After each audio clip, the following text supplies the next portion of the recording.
এই Chinese chicken ফ্রাইয়ের টেস্টটা একদমই ভিন্ন। অনেক ইজিভাবে রেসিপিটা শেয়ার করেছি। যারা ঝটপট ইনস্ট্যান্ট ক্রিস্পি চিকেন ফ্রাই তৈরি করতে চান তারা আজকের রেসিপি দেখে বানিয়ে নিতে পারেন।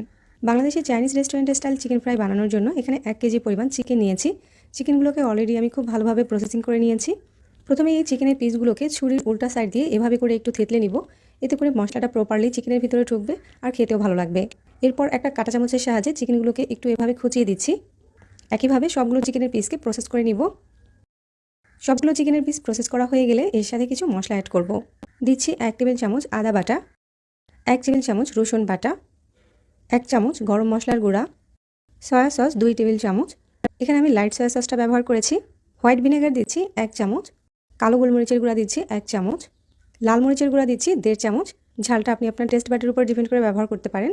লবণ দিচ্ছি পরিমাণ মতো। লবণটা অবশ্যই বুঝে ব্যবহার করতে হবে। এখানে ওয়েস্টার সস দিয়ে দিচ্ছি 1/2 চামচ পরিমাণ, এটা না থাকলে বাদ দিতে পারবেন। টমেটো কেচাপ দিয়ে দিচ্ছি 2 টেবিল চামচ পরিমাণ। এবার এই মশলাগুলো দিয়ে চিকেনটাকে খুব ভালোভাবে মেখে নিতে হবে। চিকেনের সাথে মশলাগুলো খুব ভালোভাবে মাখানো হয়ে গেলে এগুলোকে আমি আধা ঘন্টার জন্য রেস্টে দিয়ে দিব। বেটার রেজাল্ট পেতে এটাকে 2-3 ঘন্টা পর্যন্ত রেস্টে দিয়ে দিতে পারেন।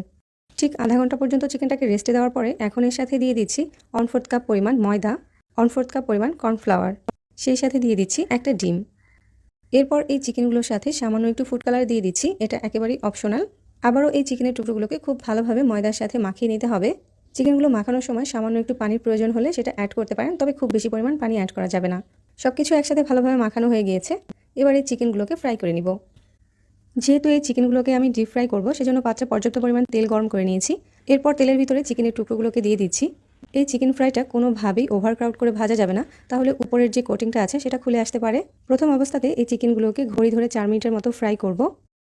ঠিক 4 মিনিট পরে চিকেনগুলোকে তেল ঝরিয়ে উঠিয়ে নিব আর রেস্টে দিয়ে দিব 4 মিনিটের মতো।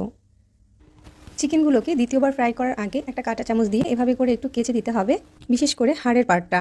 আর এভাবে কেচে দেওয়াটা কিন্তু খুবই ইম্পর্টেন্ট, তাহলে দ্বিতীয়বার যখন আমরা চিকেনগুলো ফ্রাই করব খুব সহজেই ভিতর পর্যন্ত চিকেনটা কুক হয়ে যাবে। তেলটাকে আবারও ভালোভাবে গরম করে চিকেনগুলোকে দ্বিতীয়বার ফ্রাই করার জন্য দিয়ে দিচ্ছি। সেকেন্ড টাইমও আমি চিকেনগুলোকে 4 মিনিটের মতো ফ্রাই করব। টোটাল আমার চিকেনটা ফ্রাই করতে সময় লেগেছে 12 মিনিট। 4 মিনিট রেস্টে দিয়েছি আর 8 মিনিট ফ্রাই করেছি। তো এখানে আমার চিকেনগুলো সেকেন্ড টাইমের মতো 4 মিনিট ফ্রাই করা হয়ে গিয়েছে। এগুলো এখন দেখেই বোঝা যাচ্ছে এগুলো পারফেক্টলি কুক হয়েছে আর এর কালারটাও মাশাআল্লাহ অনেক বেশি সুন্দর হয়েছে। এখন এই চিকেনগুলোকে তেল ঝরিয়ে উঠিয়ে নিচ্ছি।